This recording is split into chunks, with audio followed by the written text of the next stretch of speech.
किसी बात पे झगड़ा कर रहे थे, लड़ाई कर रहे थे। मैं खेलने जा रहा हूँ। अरे तुम लोग लड़की हो? अरे चिराग तुम लोग लड़की हो? खेलने जाना। हर बार यही ऑप्शन मिला था, मैं जाऊँगा। अरे वैसे तो इनका कोई सॉल्यूशन ही नहीं होगा। तुम ऐसा सत्संग करो, मैं सत्संग कर रही हूँ। वक्त बर्बाद न बेकार की बातों में कीजिए, वक्त बर्बाद न बेकार की बातों में कीजिए। आज की शाम बदल शाम और साईं का कीजिए। आज की शाम बदल शाम और साईं का कीजिए। ये तो हमने ऐसा गाना सुना था, ये क्या है? आपने इसको भजन में कन्वर्ट कैसे किया? अरे यही तो हमारे सत्संग की ताकत है कि हम सॉन्ग को भी भजन में गाते हैं। तुम चलो तो सही, तुमको बहुत मजा आएगा मेरे साथ। अगर मजा नहीं आया तो हम वहाँ पे रह रहेंगे तो कभी नहीं आएंगे। अरे एक बार आओ, बार बार आओगे तुम? नहीं। अरे यहाँ पे मस्त गेम्स भी खेलते हैं, मेडिटेशन होता है, मोटिवेशन होता है, हमें गुड मैनर सीखने मिलते हैं जो सबकी लाइफ में जरूरी है। एकदम से बैठ ले लो। अरे हमारे माइंड कॉन्सेंट्रेशन हाँ तुम चल चल। अभी सभी बच्चे चलो चलो बच्चों, आज हम सत्संग की शुरुआत प्रार्थना से करते हैं। सब सीधे बैठ जाइए, आंखें बंद, ध्यान मुद्रा में। हरि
जैसा कि आप सब जानते हैं, आज की युवा पीढ़ी के लिए सत्संग बहुत महत्वपूर्ण है।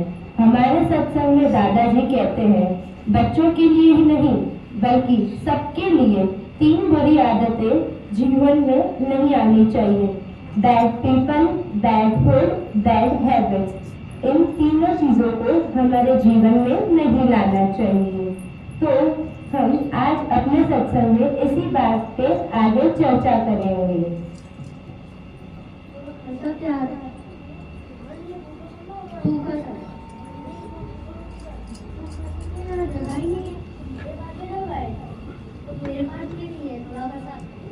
कुछ ना कहो, कुछ भी ना कहो,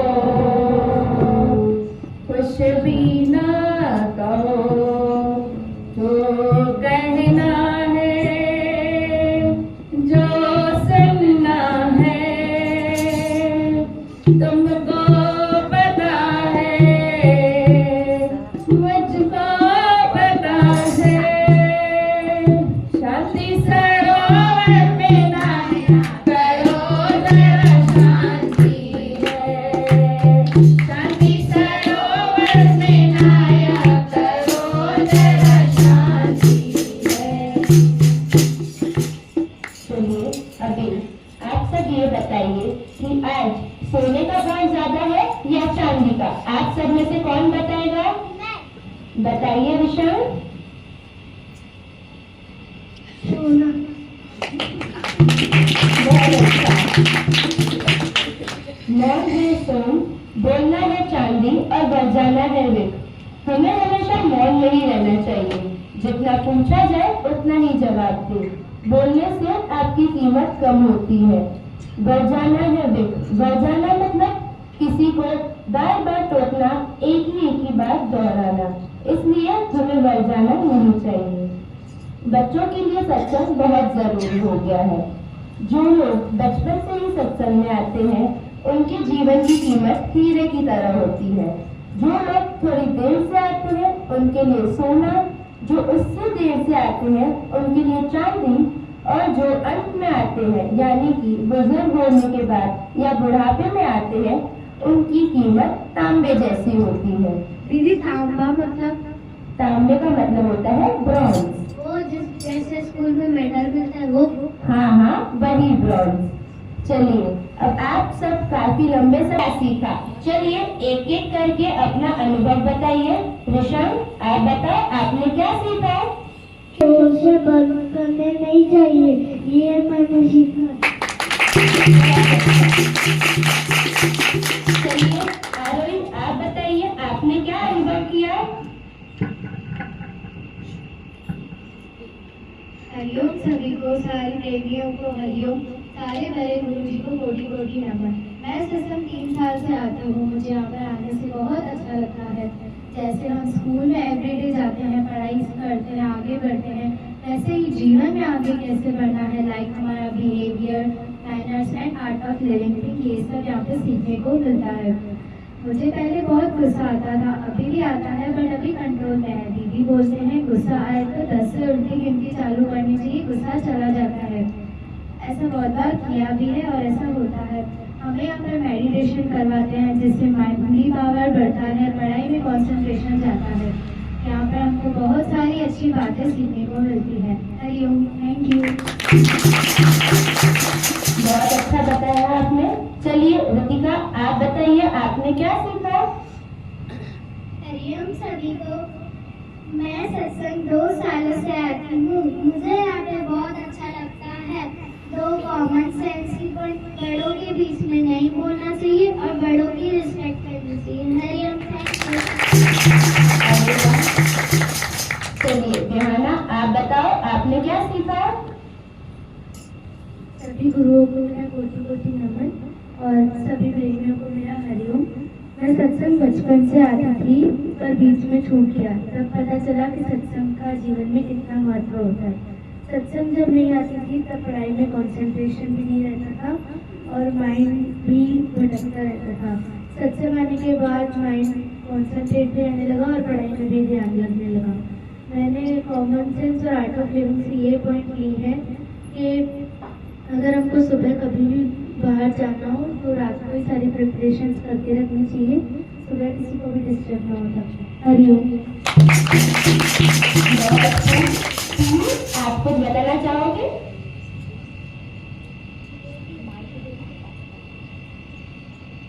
हरिओम सबको, मैं मम्मी से प्रॉमिस करती हूँ कि मैं जिद नहीं करूँगी। बहुत अच्छा, आप कभी जिद मत करना। मायरा, आप बताओ आप क्या प्रॉमिस करते हो? हरिओम सबको, मैं प्रॉमिस करती हूँ आज से मैं कभी नेगेटिव नहीं सोचूंगी। हरिओम सबको। चलिए सिमरन, आप बताइए आप क्या संकल्प लेंगी? सभी गुरुओं को कोटि कोटि नमन, सभी प्रेमियों को हरिओम। मैं ये संकल्प करती हूँ मैं एवरी संडे आऊंगी जैसे मैं रोज स्कूल जाती हूँ। कशिश, आप कुछ बताएंगे? सभी बड़े गुरुओं को हरिओम और सभी प्रेमियों को हरिओम। हमें अगर बाहर जाना हो तो सबसे पहले बड़ों की आज्ञा लेनी चाहिए, फिर ही बाहर जाना चाहिए और दूसरी पॉइंट सत्संग से सीधा जाते जाना चाहिए। शुक्रिया। वेदांत, आप कुछ बताओगे? बताओ। हरिओम सभी को, सभी बड़े गुरुओं को मेरा नमन। आज मैं आपको साईं जन के बारे में कुछ पंक्तियाँ बताऊंगा। हमारे साईं जन को सब गुड़ी भगवान के नाम से जानते हैं। और उनका जन्म अखातीज के दिन हैदराबाद सिंध में हुआ था। और साईं जन के गुरु का नाम गीता भगवान था, जो उनको बड़ी ग्यारस के दिन मिले थे। साईं जन ने अपना सारा जीवन दे दिया सेवा सिमरन सत्संग में दे दिया। बड़ी की बात है, नहीं बड़ी की बात है। साईं जन तेरे घर पे आना तो नसीब की बात है।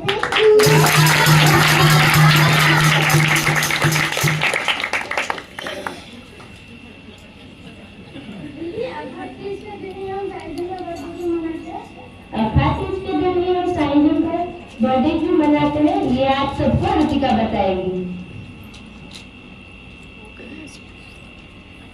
हरिओम सभी को। साईं जन का जन्म 1941 में अखातीज के शुभ दिवस पर हैदराबाद सिंध में हुआ था। साईं जन बचपन से ही बहुत तेज दिमाग वाले थे, सयाने जोशीले हिम्मत वाले थे। छोटेपन में ही घर का कामकाज संभाल लेते थे और उनमें यह बहुत बड़ी खूबी थी कि कम पैसे में घर खर्च चला लेते थे। कार्तिक मास के 11 के दिन साईं जन को गीता भगवान मिले। वे गीता भगवान के सच्चे आशिक थे। उन्होंने अपने जीवन के 50 साल निष्काम सेवा में कुर्बान कर दिए।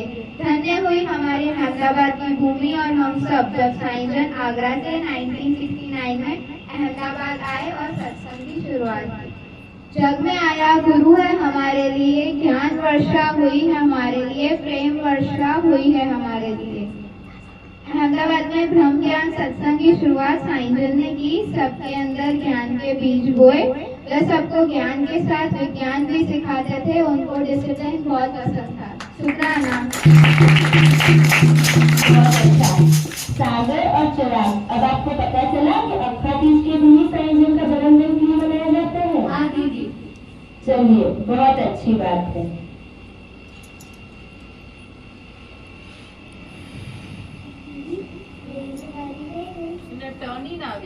अब आप बताओ।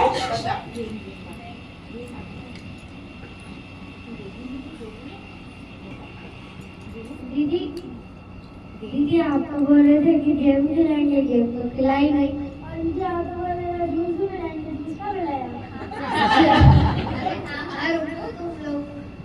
चलो, इसके बाद में जूस पियेंगे, ठीक है। ये गेम ऐसी है जिससे आपका माइंड कंसंट्रेशन और मेमोरी पावर दोनों बढ़ेगा। देखिए, इडली, डोसा, चपाती। अब जो मैं आपको बोलूंगी वो आपको करना है, जो मैं करूंगी वो नहीं करना है। रितिका, करके बताइए। डोसा, इडली, चपाती। चलिए, अब आप सब भी कीजिए मेरे साथ। Dosa, chapati, idli, dosa, chapati, idli. Very good, very good, very good, very good, very good. चलो, अब हम जूस पिएंगे। अब अपने दोनों हाथों को इस तरह पकड़ो, ग्लास की तरह। अब हम एक एक करके फ्रूट्स के नेम बोलेंगे। संगत जी इसमें साथ दीजिएगा। दादाजी कराते हैं। स्ट्रॉबेरी,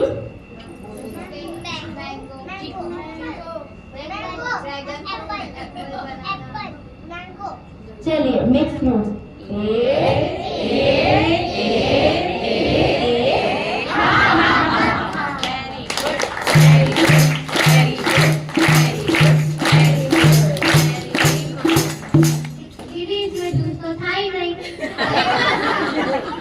अरे हमने पी लिया, ये तो आपको सिर्फ सोचना था। चलिए, अब तन को ताकत मिल गई, अब मन की बारी है। चलिए, फिर से 2 ग्लास पकड़िए। सभी फिर से 2 ग्लास पकड़ेंगे, संगत में भी। प्रेम रस, आत्म रस, ज्ञान रस, निष्काम कर्म।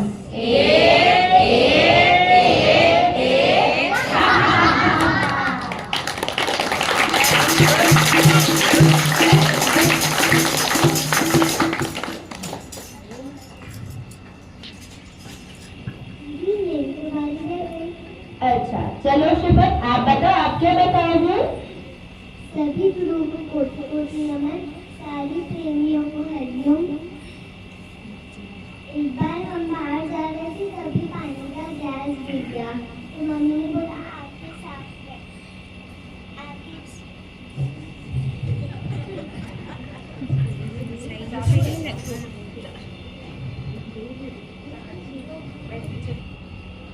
अभी मम्मी ने बोला कि अभी देर हो रही है, आपको साफ कर देंगे, तो फिर मैंने बोला कोई गिर भी सकता है, अभी साफ कर देते हैं। दीदी मैं बदलती हो रही हूँ।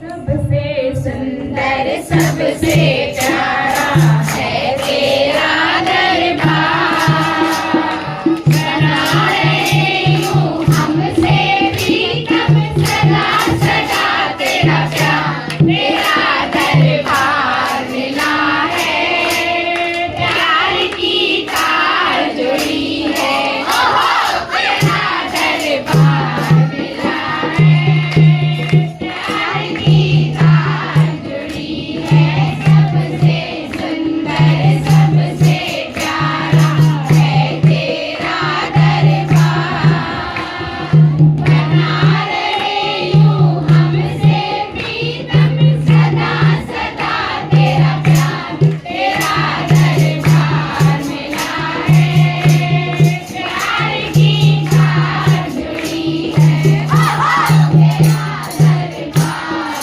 मिला है, प्यार की तार जुड़ी है। जिसको भी नाचता हो अपनी जगह पे बैठ के नाच सकते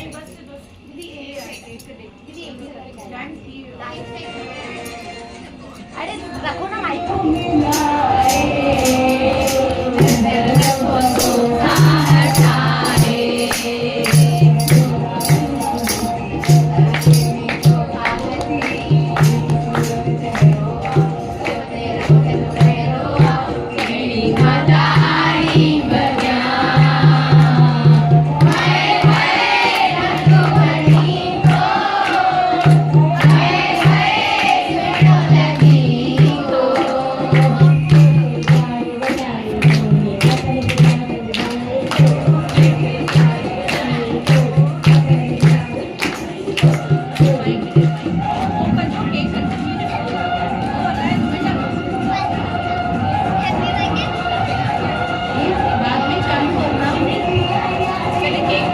बैठ जाओ बच्चे, सब इधर बैठ जाओ जहाँ खड़े हो। केक कटिंग हो जाए।